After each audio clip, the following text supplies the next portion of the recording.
Premier Horgan, #1 trash talker on the West Coast, I have to tell you. I do want to ask the crowd to acknowledge John's leadership. I've been at this climate thing for a couple decades, and I know people all around the world, just got back from the Nordic countries.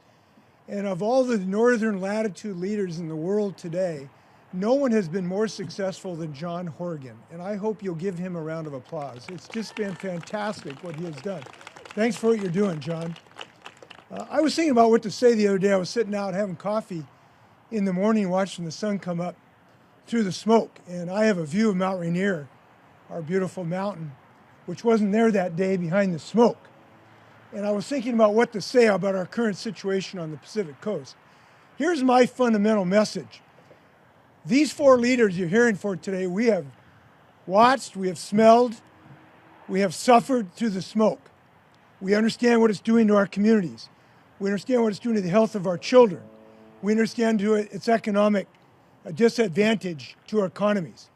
But fundamentally, we are leaders, and we are three states and one province who can see through the smoke. And that's what we're here today to do, which is to see through the smoke, to see a clean energy economy which we can build on the Pacific Coast. And there's four reasons why we are today reinvigorating that effort to see through the smoke. Number one, the Pacific Coast leads on virtually everything in social and economic development. And we are yet again leading the world and the nation when it comes to the development of a clean energy economy. And we are so thrilled by the progress that the federal government has made. I want to give a big shout out to President Joe Biden, who's led a tremendous climate effort federally.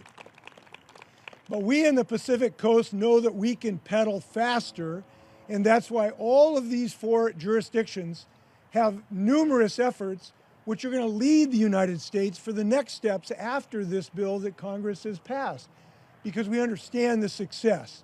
Our cap and trade bills, our low carbon fuel standards, our subsidies for incentivizing access to electric vehicles. We are going to lead to continue to the next steps nationally, because you know what? That's what the Pacific Coast does. We lead. Second, we are leading because we have demonstrated this is not just a commitment to our children and our grandchildren.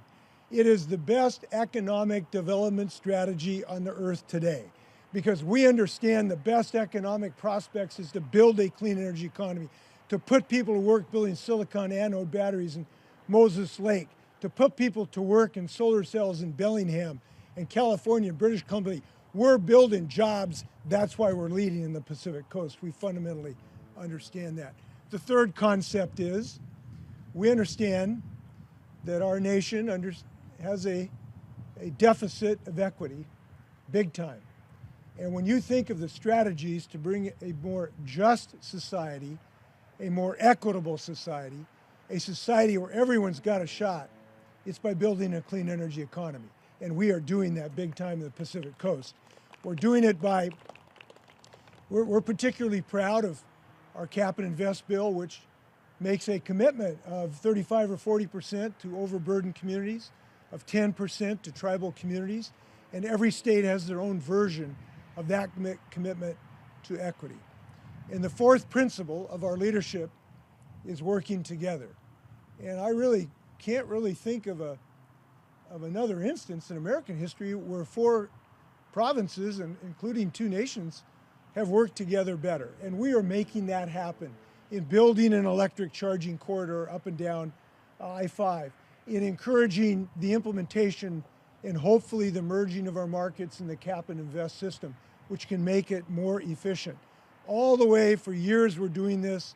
This decision we're making now is going to ramp up this effort. So hats off to all involved.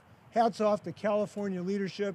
Gavin, you were doing spectacular work. I really appreciate it. Mayor Breed, your leadership is commented on up and down the Pacific Coast. I want to thank Jerry Brown, who helped it early in my administration effort as well. So thanks to all these leaders I get to work with. Now, I do want to introduce a tremendous leader in the Pacific Coast, Governor Kate Brown. And Governor Kate Brown has been a super leader. We have poached some ideas from her on the cap and invest bill, and we now claim ours is the best, but it comes from Oregon to some degree. So give it up for a great Oregon Duck and Beaver fan, Governor Kay Brown, who's doing great work. Them's fighting words. Yeah. Thank you. Good afternoon, everyone. I am so delighted to be with all of you today in this absolutely gorgeous setting. Thank you, thank you, thank you. Pleased to join my colleagues and champions for climate change. Thank you, Premier Horgan, Governor Inslee, and Governor Newsom. Thank you so much for your extraordinary leadership. Give them a round of applause. And Mayor Breed, you are truly leading the West Coast. Thank you for your extraordinary leadership. We are so proud of you. Keep it up, keep it going. You go, girl. We all know that the consequences of climate change can't be denied and they cannot be ignored. We are certainly feeling the impacts of climate change every single day in our communities across the West Coast. And in Oregon, we're experiencing hotter and more severe wildfires, extreme heat, and unprecedented winter storms. And in the last couple of years, we have seen damages to our ocean ecosystem, flooding, extreme hailstorms, and on top of all that, drought. I know, and the reason why I'm here today is that by working together, we absolutely can make change.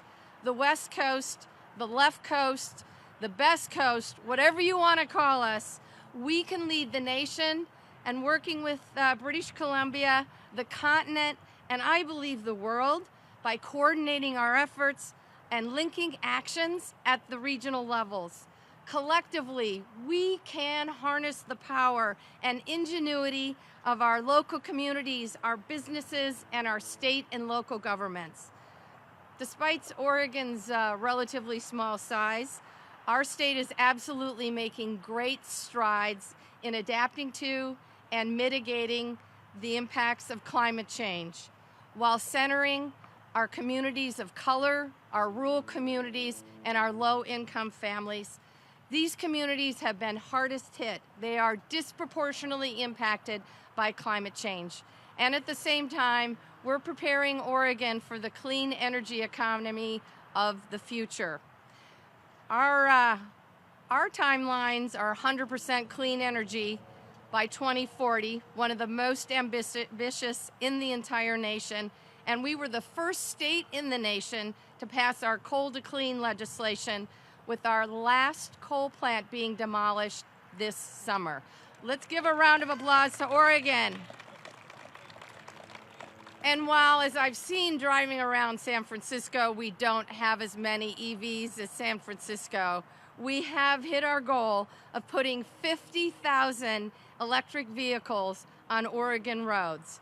But most importantly, we did it by centering equity to make sure that EVs are accessible to everyone.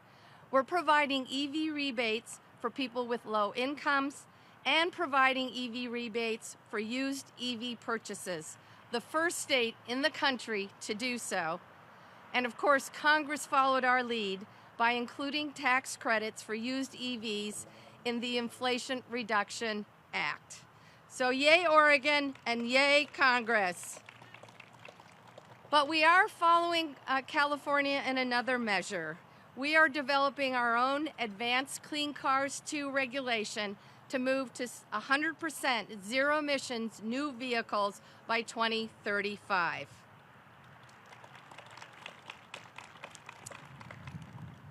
But I believe truly that we have made this incredible progress thanks to the strong partnerships we've built between the public, the private, and the nonprofit sectors.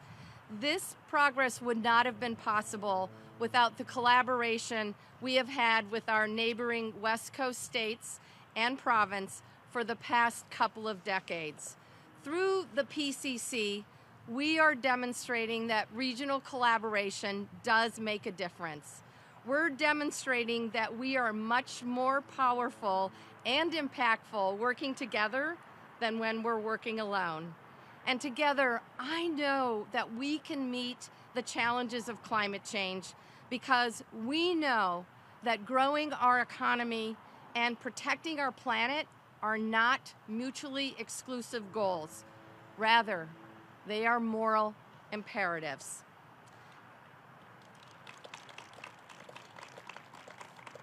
Future generations will judge us not on the fact of climate change, but what we've done to tackle it.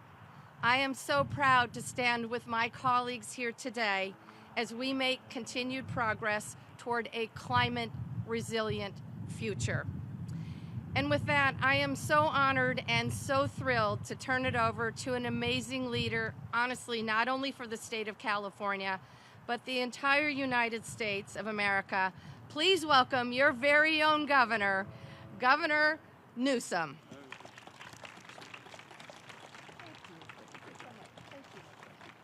Thank you, Governor. Well, first of all, it's wonderful to be back, see so many familiar faces, members of the Presidio Trust Board. But I'm very humbled to see so many remarkable leaders assembled here today on the issue that unites all of us, not just here on the West Coast, but around the rest of the globe. This sort of great awakening, this recognition that, something's happened to the plumbing of the world. The extreme heat, extreme drought, the extreme weather that we have all experienced as a whipsaw back and forth. Of course, less than a month ago in California, we were this close to turning off the lights, stretched to a degree we've never been stretched before, 52,000 megawatts of use on September 6th.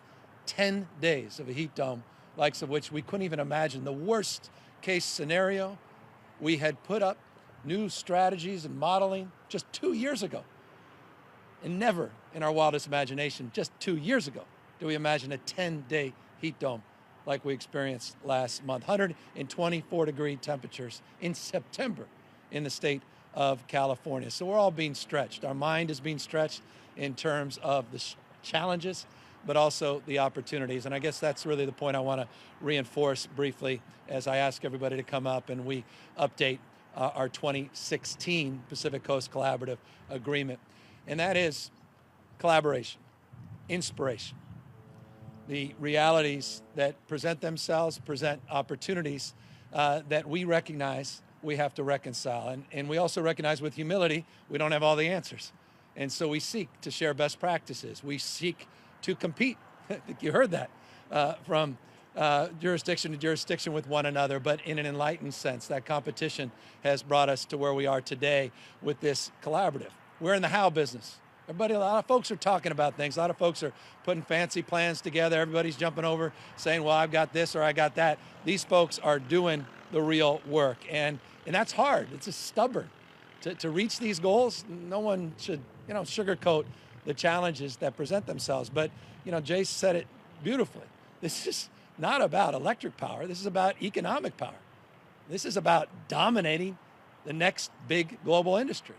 We were just talking, Kate and others, about electric vehicles. That's $1 trillion industry and opportunity. I mean, we're not going to cede that to other jurisdictions, other parts of this country and globe. We want to dominate that. I'm proud last year we hit 16% of all the new vehicle purchases. 16 already are all electric vehicles. We're going to all skate together, which is not bad, but we're just winding up, right? We're all going to get there just the next few years. It's around the corner, 2035. Governor Inslee and others and John were saying, well, I'm not even sure we're going to need to wait to 2035. The industry knows where the puck's going. Consumers are all there. I mean, what more evidence do you need? OPEC plus? Really?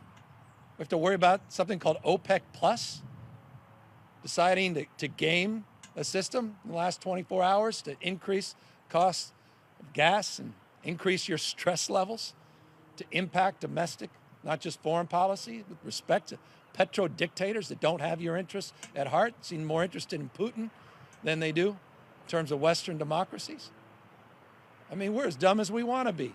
All these folks, By the way, Mayor, eat your heart out, Fox News. This is San Francisco crack up, really? Tucker Carlson, These guys every single night doubling down on stupid, trying to make the case for subsidizing the very problem we're all trying to solve for.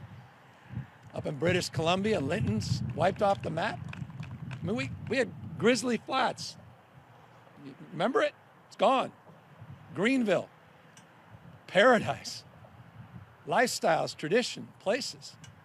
I mean, it's not about CO2. It's about something much richer, much deeper. How many of us were, we've all had the privilege, memories, grandfather, mom, dad may have taken you to Yosemite.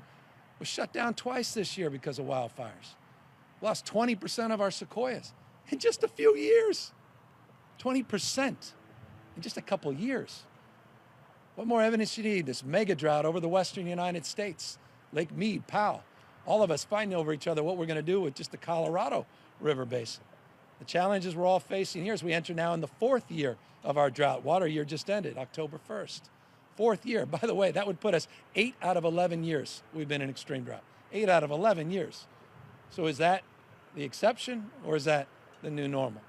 So we have to do things radically differently, and that's the spirit that defines this agreement, a spirit of collaboration, cooperation. Yes, in the vernacular, as John and Jay were jawing at each other with sports, in the vernacular, the West Coast offense.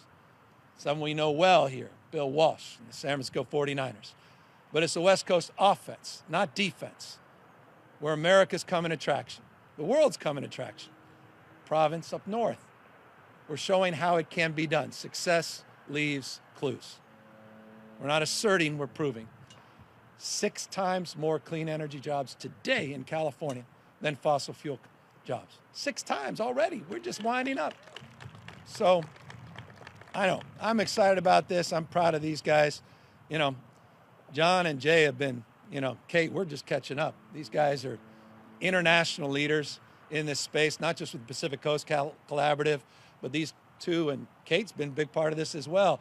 The U.S. Climate Alliance, these subnational efforts, this MOU under 270 jurisdictions around the globe.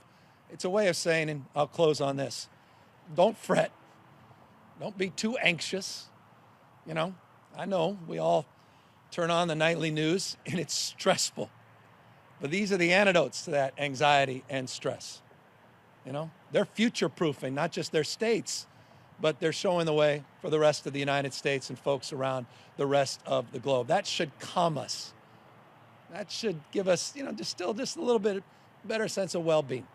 And so I'm here in that spirit of optimism, recognizing the headwinds of the moment, but recognizing the opportunity that we're paving and advancing here in just a few moments. As I ask now all the leaders of these remarkable states and provinces to come up to the stage, and we will update this MOU that hasn't been updated in 5 long years. Thank you all very, very much.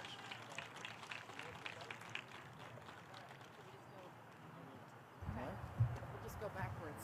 I got a lot of stuff here. Can I pass them up? I was a keg waiter. Hi, my name's John. I'll be Usually there's somebody here to tell us what to do. I'm happy to do that. Okay, we're signing, right? All right. I'm signing. ready? I'm You're ready. signing? I'm ready. How many of that? How many we got here? Just one? Just one. Okay. That's it. Well, we'll go this way. Go to the left. Go to We're the going to the left. Give this one to Gavin. Can you handle that? Okay, Gavin. There you go. Thank you, sir. Oh, wow. You're doing like really big signature. Okay. There we go. Oops. Thank you. Go.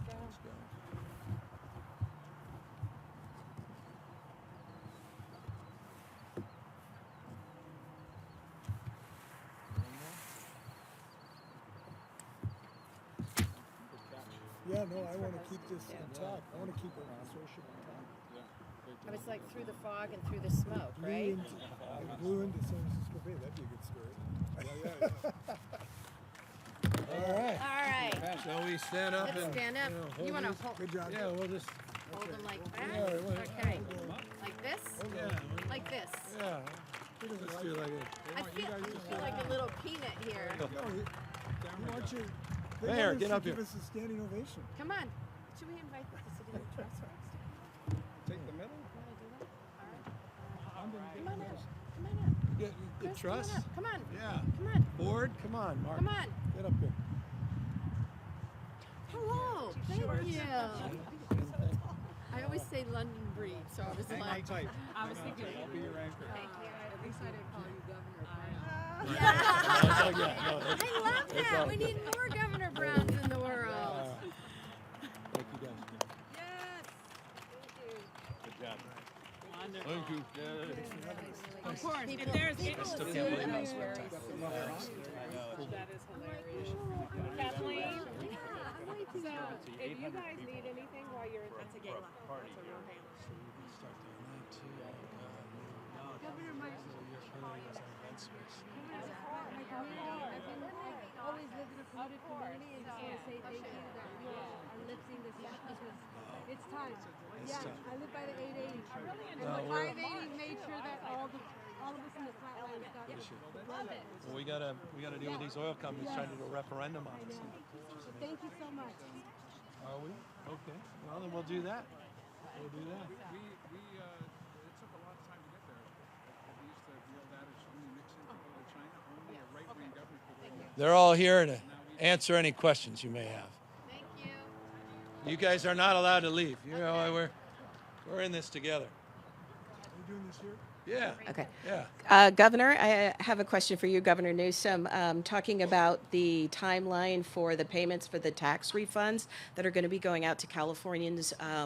Talk about the timeline. What do you think it will do for families who need it most? And of course, it's happening as gas prices are going back up. Well, 23 million Californians should expect checks in the mail starting Friday, tomorrow. It's the largest state tax refund in American history, $9.5 billion. Upwards of $1,050 rebates will be distributed direct deposit in millions of accounts, again, starting tomorrow. The process will unfold over the course of the next number of weeks. I don't think it could have come at a better time as it relates to rising gas prices and the ongoing stresses of rising costs across the spectrum. We recognize it's not the solution, but it comes, again, with a recognition of the stresses and the anxiety many Californians are facing, many Americans are facing. But couldn't be more proud of the legislature to afford us this opportunity. And I'll just close. It comes on the heels of having just distributed $9 billion additional dollars. So it's almost $20 billion of rebates just in the last 18 or so months that has gone out in the state of California. And we hope to do more with this windfall profits tax that we're proposing to go after big oil and big polluters. Hey, Governor, Jeremy White with Politico. Thanks, as always. Speaking of that windfall oil profits tax, do you intend to call a special session so the legislature could get on this before January? Yeah, we're making that determination in real time, and I'll let you know when it's made. I guess in following up on that, I mean, for the inflation relief payment that's coming tomorrow, taxpayers had to wait 9 months for that because of, promises made early on this year. So what's your message to those who, if a special session isn't called, would have to wait January until the ball got rolling? It's a 2/3 measure. That's going to take a lot of convincing. What's your message to taxpayers there? Well, we just passed the budget a few months ago. I couldn't be more proud that we were able to turn around those checks. So we promoted something. We delivered. 9.5 billion reasons. I think people should be appreciative that this state's recognizing the stress and strain that families are going through, and we're getting that money out in a very timely manner. As it relates to any windfall profits tax, it's novel. It hasn't happened in the United States at a subnational level. We just proposed it a matter of days ago, working with legislative leaders and organize around a strategy to get it done. I'll just leave it at that. I'm quite confident we can achieve the result intended, as we have with these other rebate checks, and very proud again of the partnership in the legislature. They get it, and they've been getting a lot done. Governor Newsom, this is Josh Kane from the San Francisco Standard. We know climate change is obviously a real problem right now. Experts forecast things will get much worse in the future, and obviously warning signs were ignored, as you and others have said. San Francisco has its own major crises right now: a severe housing shortage, rampant homelessness, and hundreds of people dying on the streets every year from drug overdoses. I wanted to ask if you saw these things coming during your time as mayor of San Francisco, and whether there's anything you would have done differently. I haven't had the privilege to be mayor in well over a decade. I'm very pleased with the partnership and the collaborative spirit. Mayor Breed and all her hard work to address these issues. As you know, we haven't been shy on the issue of housing or homelessness, quite the contrary. We just sent a letter. Mayor, is she here? May not have been so pleased around getting our housing goals met here, not only in San Francisco, but other parts of the state. We created a new housing accountability unit. State of California, HCD, our housing community development agency, sent that letter to San Francisco in terms of the need and desire to see more housing built. We sued, as you know, Huntington Beach and put 46 other cities on notice as it relates to our strategies. I signed 38 bills last year, some of the most progressive and aggressive housing bills of any jurisdiction we know of in the country. Those aren't my words. New York Times just did a wonderful piece acknowledging some of that hard work. We want to see the results of that, those legislative efforts in terms of local housing production. As it relates to homelessness, you recall just 3.5 years ago, I made this point. When I became governor of California, it wasn't that long ago, we had no homeless strategy, we had no plan, and we were investing about $500 million statewide.